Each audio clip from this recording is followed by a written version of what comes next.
நீங்கன்னா காலையில் தான் ஓடுவீங்க, ஆனால் நான் 7 PM ஓடினேன். ஒரு காரணத்தை சொல்லட்டா, எப்போவுமே நான் 7 o'clock தான் ஜிம் போவேன். அதே மாதிரி வந்து கிளம்பிட்டேன். அங்கே போய் பார்த்தா க்ளோஸ் ஆகிருக்கு. அப்புறம் தான் ஞாபகம் வருது சண்டேன்னு. சண்டே காலையில் மட்டும்தான் ஜிம் இருக்கும். நார்மல் பீப்புளாக இருந்தால் டேரெக்டாக வீட்டுக்கு போய்ட்டு ரெஸ்ட் எடுத்துருப்பாங்க. ஆனால் நான் நார்மல் பீப்புள் கிடையாது. என்ன பண்ண தெரியுமா? அப்படியே 10 கிலோமீட்டர் ஓடிடலான்னு கிளம்பிட்டேன் 7 PM. எதுக்குன்றதை கடைசியாக சொல்கிறேன். ஜிம்லேருந்து வீட்டுக்கு வந்துட்டு நடந்தே வந்து வீட்டு பக்கத்தில் உள்ள கிரவுண்டுக்கு போயிட்டேன். அதுக்கப்புறம் ஃபஸ்ட் கிலோமீட்டர் ஓட ஸ்டார்ட் பண்ணேன். 1.5 கிலோமீட்டர் வரைக்கும் நல்லா ஓடிட்டேன். அதுக்கப்புறம் வந்து டயர்ட் ஆகிடுச்சு. அப்புறம் ஒரு 500 மீட்டர்ஸ் நடந்துட்டு திரும்ப ஓட ஆரம்பித்தேன். ரொம்ப டயர்ட் ஆகிடுச்சு ஓடி. அப்புறம் என்ன பண்ணேன் தெரியுமா?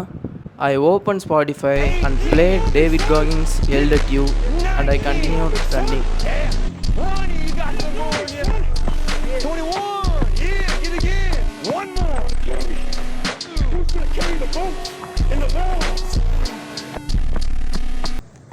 கடைசியாக வந்து 10 கிலோமீட்டர் முடிச்சிட்டேன். இப்போ நான் எதுக்கு ஓடுனன்றதை சொல்கிறேன். ஃபஸ்ட் மேரத்தான் நான் ஓட போகிறேன். தமிழன் மேரத்தான் June 21. இன்னும் கொஞ்ச நாள் இல்லை.